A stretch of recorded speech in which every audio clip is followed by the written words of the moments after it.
nanoscale weather machines, some barely visible to the human eye.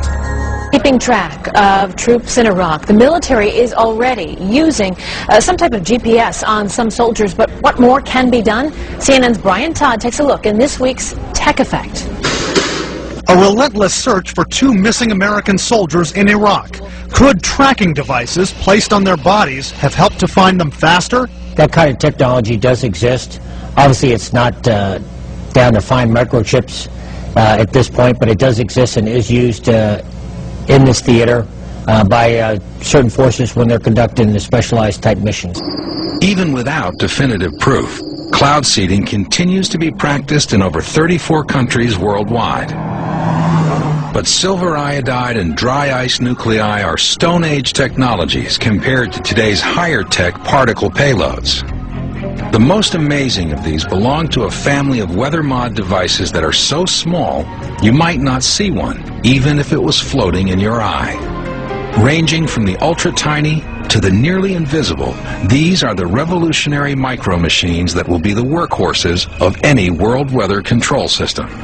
They're MEMS, micro electromechanical sensors.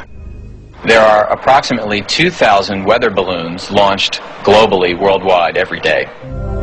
Those balloons play a huge role in helping us predict and potentially control our weather.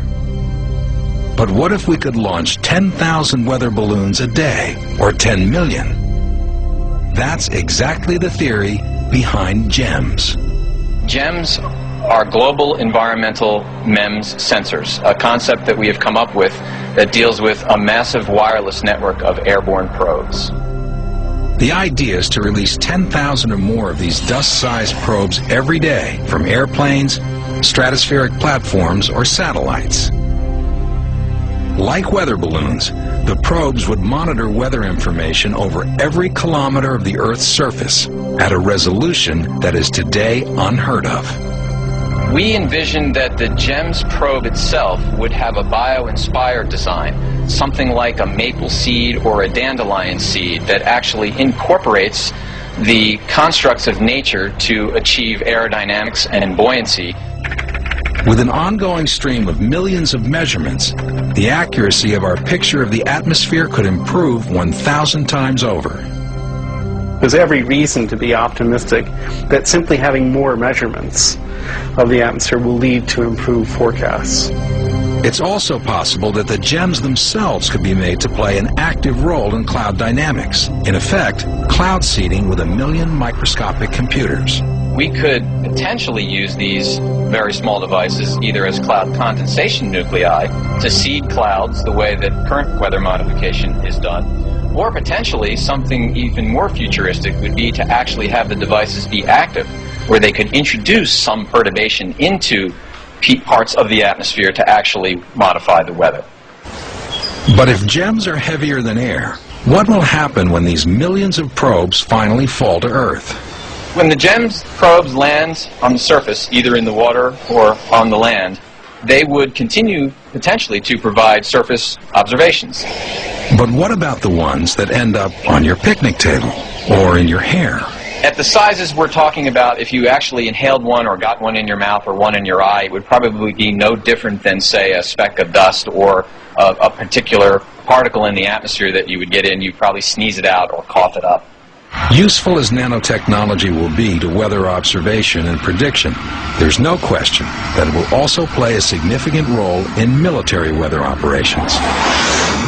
But in the future, every square inch of every city will be alive with intelligence.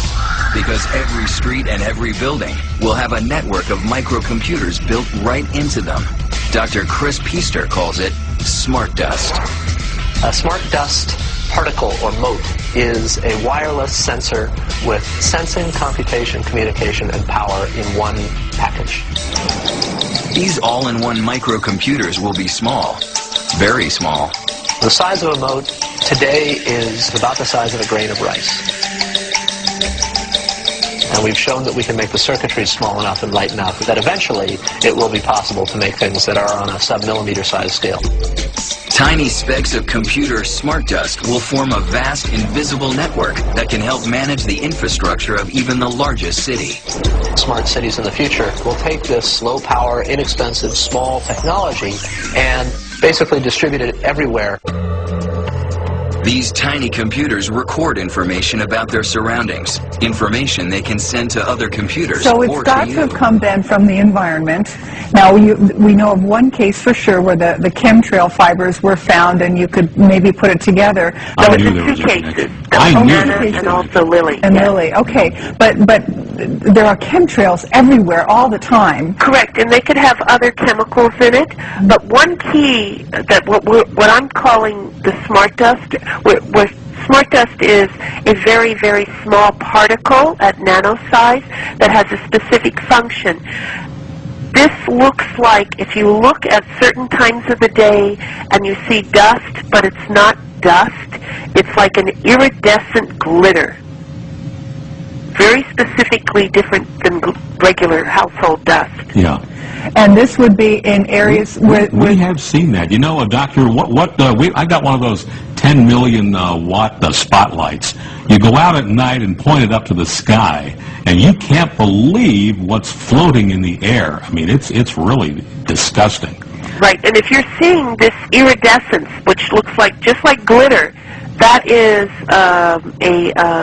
engineered dust or smart dust type material versus regular household dust, or that does not reflect back. So here comes the conspiracy theory. If Morgellons or Morgellons is related to chemtrails and it's coming out of the spray from airplanes, is there some grand plan to get this stuff into human beings?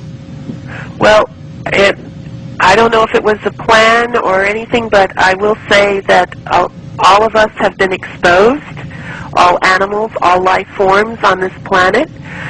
It's just a matter of what our genetic makeup is, what we have been chemically poisoned with as an industry, meaning working in industry versus living in certain polluted areas, that is allowing this to manifest more rapidly in individuals than ourselves.